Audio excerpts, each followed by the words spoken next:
Noah's Ark and the Great Flood, Genesis 6-9. When men began to multiply on the face of the earth and daughters were born to them, the sons of God saw the daughters of men were beautiful, and they married any they chose. Then the Lord said, My spirit will not contend with humans forever, for they are mortal, their days will be 120 years. The Nephilim were on the earth in those days, and also afterward, when the sons of God went to the daughters of men and had children by them. They were the heroes of old, men of renown. The Lord saw how great the wickedness of the human race had become on the earth, and that every inclination of the thoughts of the human heart was only evil all the time. The Lord regretted that he had made human beings on the earth, and his heart was deeply troubled. So the Lord said, I will wipe from the face of the earth the human race I have created, and with them, the animals, the birds, and the creatures that move along the ground, for I regret that I have made them. But Noah found favor in the eyes of the Lord. This is the account of Noah and his family. Noah was a righteous man, blameless among the people of his time, and he walked faithfully with God. Noah had 3 sons, Shem, Ham, and Japheth. Now the earth was corrupt in God's sight and was full of violence. God saw how corrupt the earth had become, for all the people on earth had corrupted their ways. So God said to Noah, I am going to put an end to all people, for the earth is filled with violence because of them. I am surely going to destroy both them and the earth.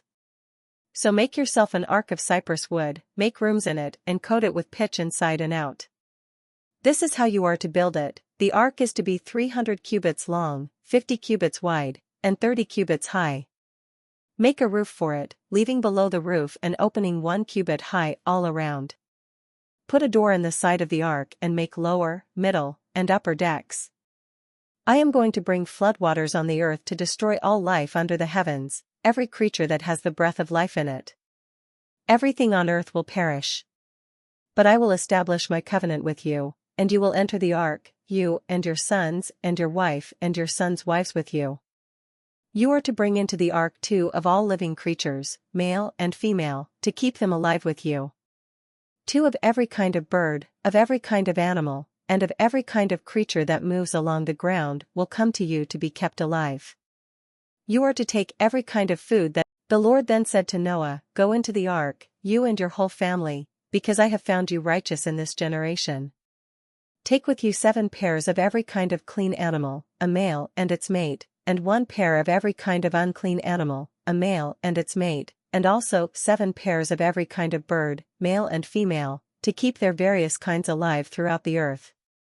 7 days from now, I will send rain on the earth for 40 days and 40 nights, and I will wipe from the face of the earth every living creature I have made.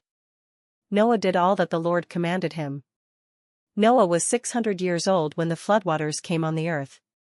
And Noah and his sons and his wife and his sons' wives entered the ark to escape the waters of the flood.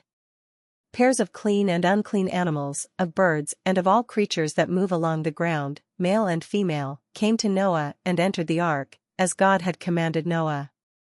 And after the 7 days, the floodwaters came on the earth. In the 600th year of Noah's life, on the 17th day of the 2nd month, on that day all the springs of the great deep burst forth, and the floodgates of the heavens were opened. And rain fell on the earth 40 days and 40 nights.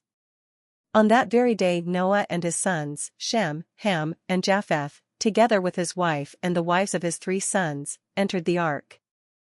They had with them every wild animal according to its kind, all livestock according to their kinds, every creature that moves along the ground according to its kind, and every bird according to its kind, everything with wings.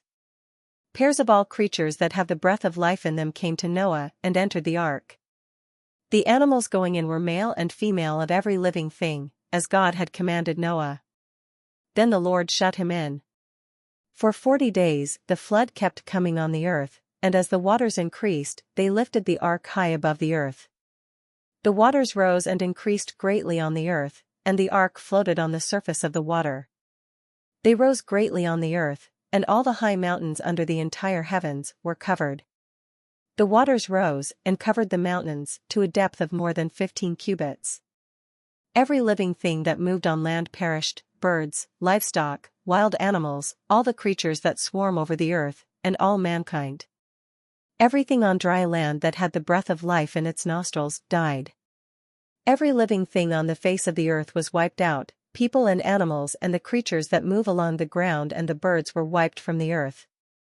Only Noah was left, and those with him in the ark. The waters flooded the earth for 150 days. But God remembered Noah and all the wild animals and the livestock that were with him in the ark, and he sent a wind over the earth, and the waters receded. Now the springs of the deep and the floodgates of the heavens had been closed, and the rain had stopped falling from the sky. The water receded steadily from the earth. At the end of the 150 days, the water had gone down, and on the 17th day of the 7th month, the ark came to rest on the mountains of Ararat. The waters continued to recede until the 10th month, and on the first day of the 10th month, the tops of the mountains became visible.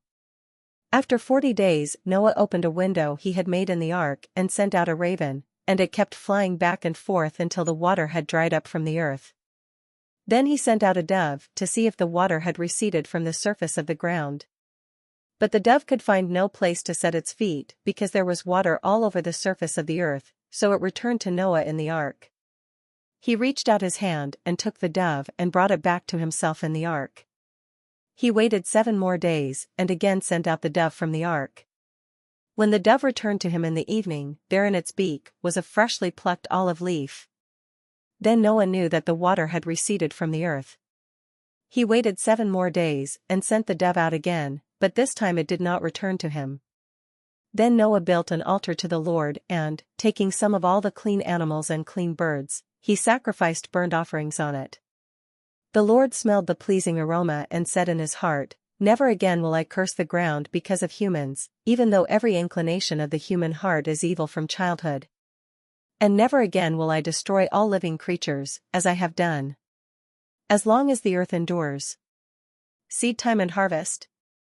Cold and heat. Summer and winter. Day and night. Will never cease." God blessed Noah and his sons, saying to them, "Be fruitful and increase in number and fill the earth."